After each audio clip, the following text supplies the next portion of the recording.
it's like 2-1, 3-1 that he's favorite, great. That's even better, because I'll take those odds, You put the money on him, and what would you go? What decision? UD majority? Knockout.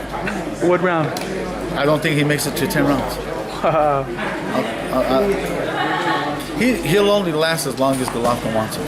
Would that win cement Golovkin as what everybody's saying, one of the best middleweights, or is it just? No, it won't. He's never going to get the credit that he deserves. Why is that? Because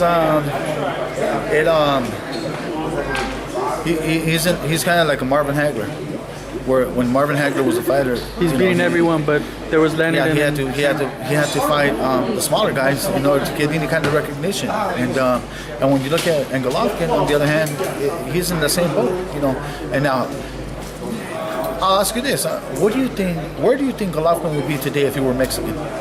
Man, that's a good question. He'd be a superstar. He'd be one of the greatest fighters ever lived. But he's not Mexican. But would the winner with Canelo catapult him to that? We beat Canelo then? No, he's never going to get his credit due. Yeah. He's never going to get. You're always going to have somebody saying, well, Canelo wasn't really a true middleweight. He moved up in weight and blah blah blah. But at the end of the damn day, man, that's the one thing that's the sad thing about the Golovkin's career. He'll never get that credit. Going into this fight, I even do think the Mexicans might support him more than Canelo. Do you expect that? Do you sense that? I was in Mexico, man, and Mexicans don't like Canelo as much. What? They'll come to see him fight, and he'll put 30,000 people, and they'll cheer for him.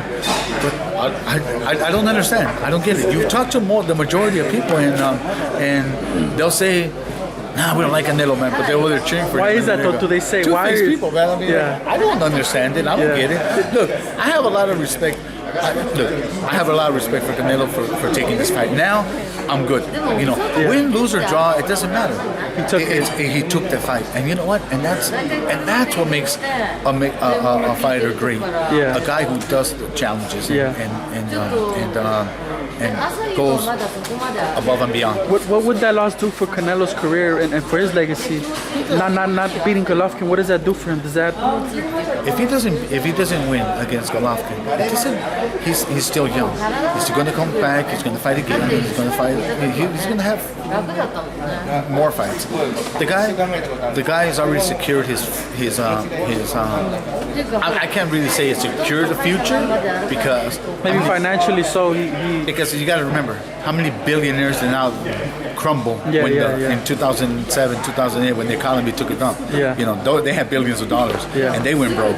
So when you talk about like anyone who has billions, several millions of dollars, you got $400 million don't mean nothing, man, because guys lost billions of dollars, man. So so it's not easy to say.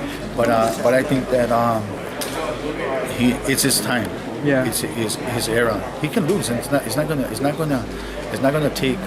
take nothing away from him. I don't think so. If he does lose, he has the option of the immediate rematch clause. Should he take it? If depending on how the fight turns out, does he rematch Golovkin right after, or does he, like you said, he kind of gets 2 fights under him and then come back and? My whole thing would be like, fighters, they're too brave for their own good, and sometimes you gotta look out for them.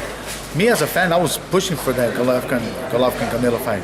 Now, if I'm in Canelo's corner, hell no, I don't want to fight him. I don't care what they say. I really don't care what they say. And I would protect our interests because he's our interests.